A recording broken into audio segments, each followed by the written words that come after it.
আগামীর বাংলাদেশে যদি কেউ রক্তচক্ষু দেখিয়ে টাকা দিয়ে ভোট কেনার চিন্তা করে, বিশ্ববিদ্যালয়ের ছাত্ররা দেখিয়ে দিয়েছে টাকা দেওয়ার পরেও ভোট দেওয়ার ক্ষেত্রে তারা সেই ভোটগুলোই দিয়েছে যা তাদের পছন্দ। এই বাংলাদেশের মানুষ এখন স্বাধীন চিন্তা করতে পছন্দ করছে, সুতরাং তাদেরকে কোনো কার্ডের হাইকোর্ট দেখায় লাভ নাই। যারা বাংলাদেশকে স্বজন প্রীতিমুক্ত, দুর্নীতিমুক্ত, এই ইনসাফের বাংলাদেশ গড়তে পারবে, তাদের পক্ষেই জনগণ ইনশাআল্লাহ রায় দেবে। আমরা বাংলাদেশে বর্তমানে এক যুগ সন্ধিক্ষণের মুখোমুখি দাঁড়িয়ে রয়েছি। সহস্রাধিক প্রাণের বিনিময়ে জুলাই বিপ্লবে যে নতুন বাংলাদেশ স্বপ্ন আমাদের দেখিয়েছিল, যে জাগ্রত বিবেকগুলো সেদিন রাজপথে দাঁড়িয়ে বাতিলের রক্ত চক্ষুকে উপেক্ষা করে সংগ্রামে মুখর হয়ে রাজপথ কাঁপিয়েছিল, সেই বিশ্ব কাঁপানো জুলাই বিপ্লব পরবর্তী একটি ইনসাফের বাংলাদেশ গড়ে তোলার জন্য আমাদের যে লড়াই সংগ্রাম, তারই অংশ হিসেবে আজ এই নির্বাচনে ইসলামী ছাত্র শিবির সহ অন্যান্য ছাত্র সংগঠনগুলো বাংলাদেশের পথিতদশা সকল রাজনৈতিক দল রাস্তায় নেমে এক মানবিক বাংলাদেশ গঠনের স্বপ্ন বাংলাদেশের মানুষকে দেখিয়ে যাচ্ছে। বাংলাদেশ জামাত ইসলামী তার সূচনা লগ্ন থেকে জুলুম নির্যাতনের পথ মারিয়ে মানুষের সামনে এক ন্যায়, ইনসাফ এবং কল্যাণ রাষ্ট্রের স্বপ্ন দেখিয়ে যাচ্ছে। এই দলটিকে বারবার দমিত করার জন্য একাধিকবার এই দলটিকে নিষিদ্ধ করা হয়েছে, তার শীর্ষ নেতৃবৃন্দকে ফাঁসি দেওয়া হয়েছে। রক্তের পথ মারিয়ে এই বাংলার জমিনে আরো বেশি শক্তিশালী হয়েছে জামাত ইসলামী। আজ বাংলার টেকনাফ থেকে তেতুলিয়া প্রতিটি নগর, বন্দর, শহর, মাঠ, ঘাট প্রাণ চাঞ্চল্য শুরু হয়েছে। দাঁড়িপাল্লার পক্ষে এক গণজোয়ার সৃষ্টি হয়েছে। দেশের দেশপ্রেমিক সার্বভৌমত্বের অতন্ত্র প্রহরী দলগুলো আজ একতাবদ্ধ হয়ে এক ঐক্যবদ্ধ বাংলাদেশের সুরতান কাঁধে কাঁধ মিলিয়ে তারা জয়গান শুরু করেছে। মানুষ এখন অপেক্ষা করছে আগামী 12ই ফেব্রুয়ারি যে নতুন ভোর উদিত হবে, সেই ভোর উদিত হবে ইনসাফের বাংলাদেশের ভোর ইনশাআল্লাহ। আমরা এই বাংলাদেশকে দুর্নীতিমুক্ত, চাঁদাবাজ মুক্ত, সন্ত্রাস মুক্ত, মানবিক ইনসাফের একটি বাংলাদেশ গড়ে তোলার জন্য জীবন দিতে প্রস্তুত আছি ইনশাআল্লাহ। সংগ্রামী উপস্থিতি, এই বাংলাদেশের মানুষের 54 বছরের ইতিহাসে যে স্বপ্নগুলো বাংলাদেশের মানুষ দেখেছিল, সেই স্বপ্ন বারবার তারা বুনেছিল। আর রাজনৈতিক বেনিয়া শক্তির মতো এক একটা দল ক্ষমতায় এসে আধিপত্যবাদের কাছে তাদের মাথা নত করে এই জনগণকে তারা লাঞ্ছিত করেছে বারবার। এবার সময় এসেছে, অনেক কিছু দেখা শেষ। নতুন বাংলাদেশ গড়ার জন্য এখন দাঁড়িপাল্লায় আমাদেরকে ভোট দিয়ে এক ইনসাফের বাংলাদেশ আমরা গড়ে তুলবো ইনশাআল্লাহ। যারা জনগণের রায়কে পছন্দ করে না, ম্যান্ডেটকে পছন্দ করে না, হাইকোর্টের সামনে যায়, কোর্টকে ব্যবহার করে, এরপরে জাতীয় নির্বাচন কমিশন যেটি তার সামনে অবরোধ করে ছাত্রদের অধিকার, সেই ছাত্র সংসদ নির্বাচনগুলো যারা হতে দেয় না, যারা বলে এইগুলো হারার ভয়ে তারা এই নির্বাচন থেকে পিছিয়ে এসে, এহেন কোনো চক্রান্ত নাই যা এই ছাত্র সংসদগুলোতে তারা করে নাই। তাদের দলীয় এজেন্ডা বাস্তবায়নের জন্য তাদের দলীয় সকল লোকদেরকে তারা ব্যবহার করেছে। তাদের ভিসি থেকে শুরু করে যারা ছিল তাদের সকল শক্তি বিনিয়োগ করেও ছাত্রদের রায় যেখানে দিয়েছে, পরিবর্তন সেখানে সংগঠিত হয়েছে। আগামীর বাংলাদেশেও এ জনগণ যে পক্ষে রায় দিবে সেই বাংলাদেশ সেভাবেই গড়িতে হবে ইনশাআল্লাহ। সকলকে রাজপথে থেকে নিজেদের ভোটাধিকার গুনে নেওয়ার জন্য উদাত্ত আহ্বান জানাই। আমরা ভোট দিব, ভোট গুনে নিয়ে আমরা কেন্দ্র ছাড়ব ইনশাআল্লাহ। সকলকে এই বাংলাদেশ গড়ার জন্য রাজপথে থেকে উদাত্ত আহ্বান জানিয়ে আমার কথাই শেষ করছি। আসসালামু আলাইকুম ওয়া রাহমাতুল্লাহি ওয়া বারাকাতুহু। জামাত ইসলামী ঘোষণা করেছে এই 4 কোটি যুবককে 5 বছরের মধ্যেই কর্মসংস্থানের ব্যবস্থা করা হবে। মেয়েদের জন্য আলাদা ইউনিভার্সিটি প্রতিষ্ঠা করা হবে। ইডেন কলেজ, বদরুন্নেসা কলেজ সহ যেসব মহিলা বিশ্ববিদ্যালয় কলেজ রয়েছে সেগুলোর সমন্বয়ে বিশ্বের সেরা নারী বিশ্ববিদ্যালয় প্রতিষ্ঠা করা হবে। কেউ কেউ প্রশ্ন করে জামাত ইসলামী ক্ষমতায় গেলে অর্থমন্ত্রী কে হবে? আমার মনে হয় গত পরশু দিনের যে পলিসি সামিট আমরা প্রদর্শন করেছি, জামাত ইসলামী কয়েক ডজন অর্থমন্ত্রী সরবরাহ করতে পারবে ইনশাআল্লাহ। সকলে জানে জামাত ইসলামী শিক্ষিত লোকেরা করে এবং অশিক্ষিত লোকেরাও জামাতকে সমর্থন করে। রাষ্ট্র পরিচালনা করার জন্য যে নেতৃত্ব দরকার, জামাত ইসলামী সেই নেতৃত্ব প্রতিষ্ঠিত করেছে আলহামদুলিল্লাহ। অতএব জামাতের প্রতি মানুষের যে আস্থা সৃষ্টি হয়েছে, আমি বিশ্বাস করি জামাত মানুষের আস্থা পূরণ করতে সক্ষম হবে ইনশাআল্লাহ। আমি 15 নম্বর আসনের কিছু সমস্যার কথা বলতে চাই। আমাদের এলাকায় একটি নর্দমার খাল রয়েছে। সম্মানিত আমির জামাত আমাদেরকে আশ্বস্ত করেছেন এই খালকে তিনি পরিশুদ্ধ করবেন ইনশাআল্লাহ। আমাদের এখানে স্কুলগুলোর সামনে প্রতিদিনই অসংখ্য গার্ডিয়ান সারাদিন বসে থাকেন। প্রত্যেকটা স্কুলের সামনে, কলেজের সামনে অভিভাবকদের জন্য বসার ব্যবস্থা করা হবে ইনশাআল্লাহ। আমাদের এখানে ময়লা ব্যবস্থাপনা ভালো নেই। আমির জামাত আমাদেরকে আশ্বস্ত করেছেন এই ময়লা ব্যবস্থাপনা ঢাকা শহরের মধ্যে যেন ঢাকা শহর একটি যে দূষিত শহর হিসেবে পরিচিত হয়েছে, এই দূষণমুক্ত শহরে পরিণত করা হবে ইনশাআল্লাহ। একটি সমন্বিত শিক্ষা ব্যবস্থা করা হবে, যে শিক্ষা ব্যবস্থার মাধ্যমে একটা ইউনাইটেড নেশন প্রতিষ্ঠিত হবে ইনশাআল্লাহ। সম্মানিত ভাইরা, আমাদের নেতৃবৃন্দ বক্তব্য রাখবেন। আমির জামাত ডাক্তার শফিকুর রহমান কিছুক্ষণের মধ্যে ইনশাআল্লাহ এখানে হাজির হবেন। আমাদের প্রতি দেশের মানুষের যে ভালোবাসা সৃষ্টি হয়েছে, জামাত ইসলামের প্রতি যে আগ্রহ সৃষ্টি হয়েছে, আমরা জামাত ইসলামের কর্মী। আমরা বলতে চাই আমরা বাংলাদেশকে একটি সোনার বাংলাদেশ উপহার দেওয়ার জন্য আমাদের জীবন স্যাক্রিফাইস করার জন্য প্রস্তুত আছি। আল্লাহ তাআলা আমাদের সবাইকে কবুল করুন। এই কথা বলে আমার কথা শেষ করছি। আসসালামু আলাইকুম রহমতুল্লাহ।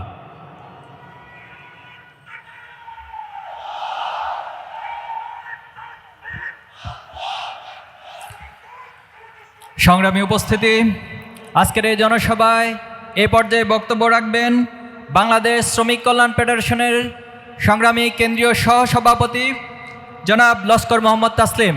এ পর্যায়ে বক্তব্য রাখার জন্য অনুরোধ করছি জনাব লস্কর মোহাম্মদ তাসলিম ভাইকে।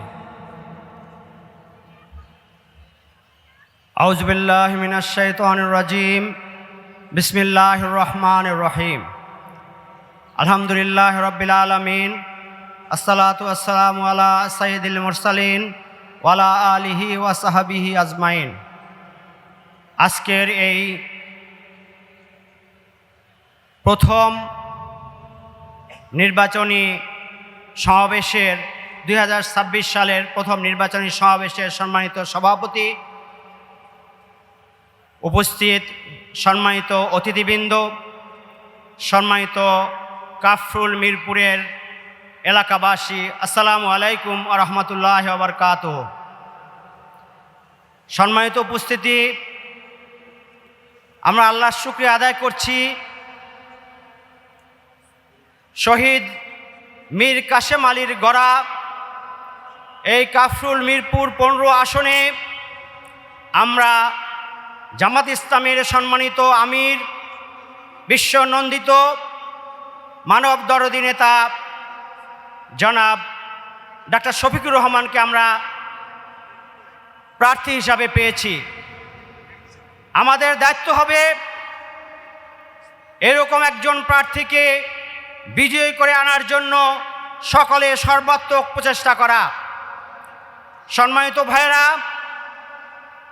এই আসনকে তৈরি করেছেন শহীদ মীর কাশেম আলী। তার সেই শাহাদাতকে মর্যাদা দিতে গিয়ে আমাদেরকে কাজ করতে হবে। প্রিয় ভাইয়েরা, আমি এখানে শ্রমিক জনতাকে আহ্বান রাখতে চাই, বাংলাদেশ শ্রমিক কল্যাণ ফেডারেশন, বাংলাদেশ শ্রমিক কল্যাণ ইসলামী সমন্বিতে বিশ্বাসী।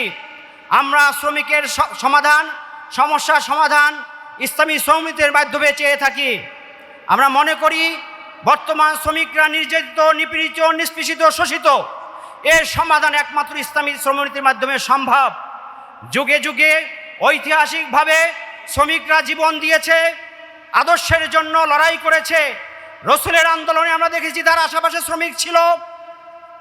সেই ইলমুদ্দিনের ইতিহাস আমরা জানি, পাকিস্তান এসে আল্লাহ রসুলের পক্ষে কথা বলতে গিয়ে জীবন দিয়েছে।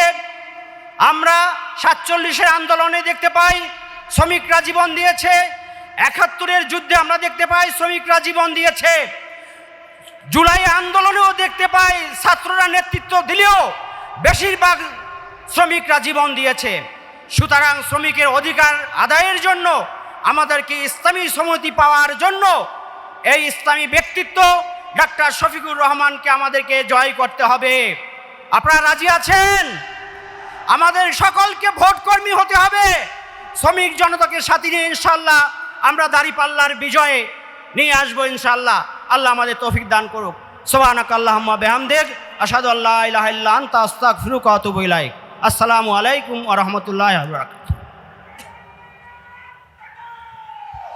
সংগ্রামী উপস্থিতি, এই পর্যায়ে বক্তব্য নিয়ে আসছেন ঢাকা 16 আসনের বাংলাদেশ জামাত ইসলামী মনোনীত প্রার্থী, 10 দলীয় নির্বাচনী ঐক্য সমর্থিত প্রার্থী, বিশিষ্ট শিক্ষাবিদ জনাব কর্নেল অবসরপ্রাপ্ত আব্দুল বাতেন। এ পর্যায়ে বক্তব্য রাখবেন ঢাকা 16 আসনের সম্মানিত সংসদ সদস্য প্রার্থী কর্নেল অবসরপ্রাপ্ত জনাব আব্দুল বাতেন।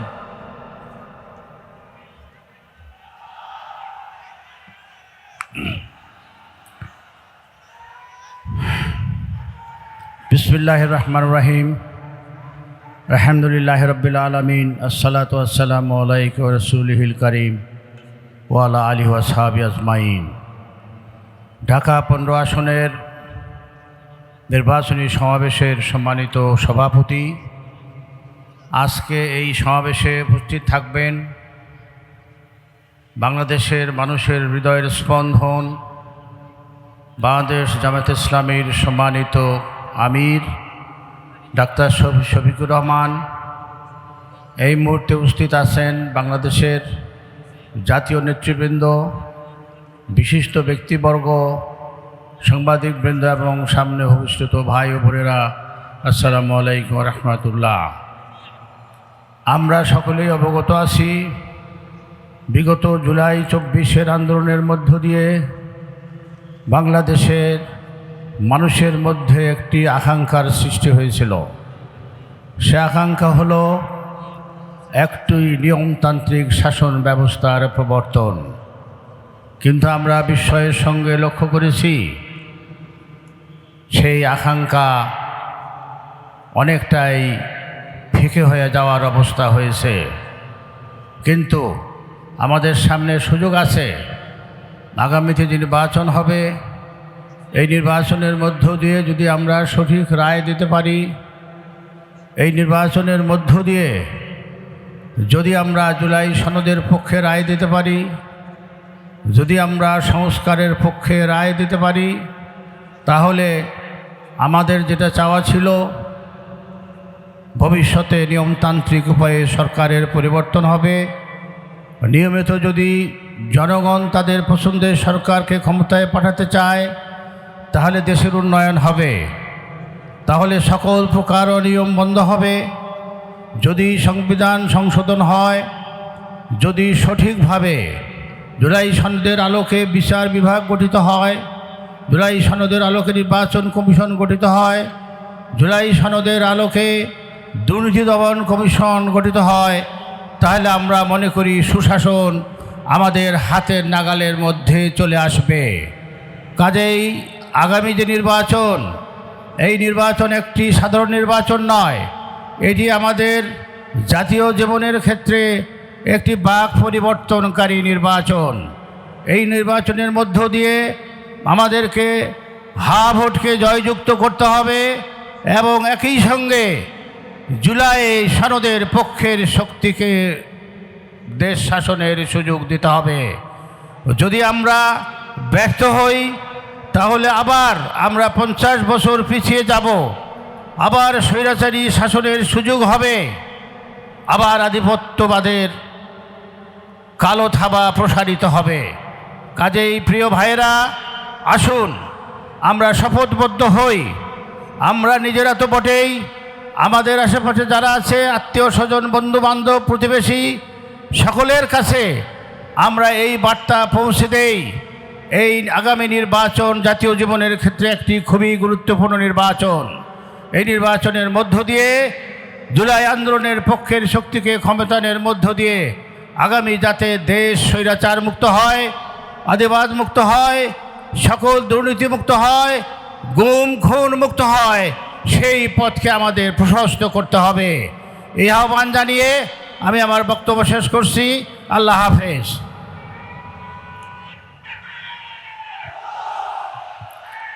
সংগ্রামী উপস্থিতি, আজকের এই নির্বাচনী জনসভায় এই পর্যায়ে বক্তব্য নিয়ে আসছেন ঢাকা 17 আসনের বাংলাদেশ জামাত ইসলামী মনোনীত প্রার্থী, 10 দলীয় নির্বাচনী ঐক্য সমর্থিত প্রার্থী, বিশিষ্ট পার্টিলিটি বিশেষজ্ঞ জনাব ডাক্তার SM খালিদুজ্জামান। বক্তব্য রাখছেন জনাব ডাক্তার SM খালিদুজ্জামান। আলহামদুলিল্লাহ রাব্বিল আলামিন, আসসালাতু আসসালামু আলা সাইয়্যিদুল মুরসালিন ওয়া আলা আলিহি আসহাবি আজমাইন।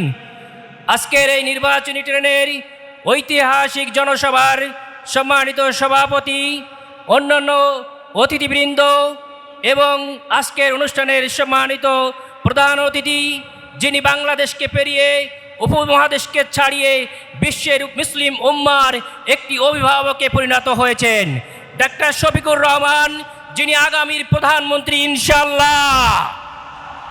ইনশাআল্লাহ আগামীর প্রধানমন্ত্রী, এবং বাংলাদেশকে সঠিক নেতৃত্ব 5ই আগস্টের পর থেকে যেভাবে দিয়ে যাচ্ছেন, বাংলাদেশকে সুন্দর সোনার বাংলা বুঝিয়ে দেবেন মানুষকে। প্রিয় এলাকাবাসী এবং সাংবাদিকবৃন্দ এবং সংবাদ মাধ্যমের মাধ্যমে যে সকল জনসাধারণ আজকের এই বক্তব্য জনসভা দেখছেন, বাংলাদেশ আজকে একটা রোগাক্রান্ত দেশ। আমি 5ই আগস্টের পর থেকে প্রতিটি অলি গলিতে ঢাকা শহরের ঘুরে বেরিয়েছি। প্রত্যেকটি মানুষের একটি করছেন যে ডাক্তার সাহেব, এই যে অসুস্থ সমাজে রোগাক্রান্ত, আপনারা কি সুস্থ করতে পারবেন? আপনারা কি আমাদের বন্যা রোধ করতে পারবেন? আপনারা কি আমাদের এই দুঃশাসন বন্ধ করতে পারবেন? আপনারা কি আমাদেরকে চাঁদাবাজি বন্ধ করতে পারবেন? আপনারা কি আমাদের এই যে অধিকার হনন করছে, পাথরকাণ্ড করছে, যে ছাগলকাণ্ড করছে, এগুলো প্রতিরোধ করতে পারবেন? প্রিয় এলাকাবাসী, একজন ডাক্তার হিসেবে আমি বলতে চাই যে ডাক্তারি পেশায় আমি দেখেছি জ্বর একটি রোগ, সিমটম, জ্বর একটি বড় রোগের কারণ। ঠিক তেমনিভাবে এই যে সিমটমগুলো আমরা বললাম, টেন্ডারবাজি, ধান্দাবাজি, গুন্ডাবাজি, এগুলো বড় রোগের একটা সিমটম। এই রোগকে সুস্থ করতে হলে একজন ভালো চিকিৎসক দরকার। সেই চিকিৎসক হিসেবে ডাক্তার শফিকুর রহমানই বর্তমান সময়ে সবচেয়ে যোগ্য।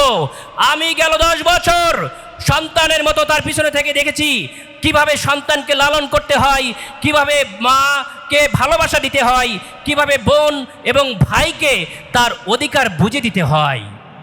ডাক্তার শফিকুর রহমানই সেই ব্যক্তি যিনি চিকিৎসক হিসেবে এই রোগকে, হিলিং প্রসেসকে দূরীভূত করতে পারবেন। হিলিং প্রসেসে আমরা কোনো টেম্পোরারি সলিউশন আর চাই না, আমরা চাই এই সমাজের একটি পার্মানেন্ট সলিউশন। এই দুর্নীতিকে আমরা দূর করতে চাই। আমরা চাই সম্পূর্ণরূপে অতীতের নোংরা ডার্টি পলিটিক্সকে ছিঁড়ে ফেলে সৌহার্দ্যের, সম্প্রীতির, সমৃদ্ধির একটা সোনার বাংলা, মানুষের অধিকারকে ফিরে দিতে চাই, যেখানে সকলে তার ন্যায্যতার ভিত্তিতে, তার সম্মানের ভিত্তিতে তার অধিকার ফিরে পাবে। মা বোন সকলে তার সঠিক অধিকার ফিরে পাবে। আগামীর বাংলাদেশ সোনার বাংলা গড়ার অঙ্গীকার নিয়ে আমার কথা শেষ করছি। আসসালামু আলাইকুম ওয়া রাহমাতুল্লাহ।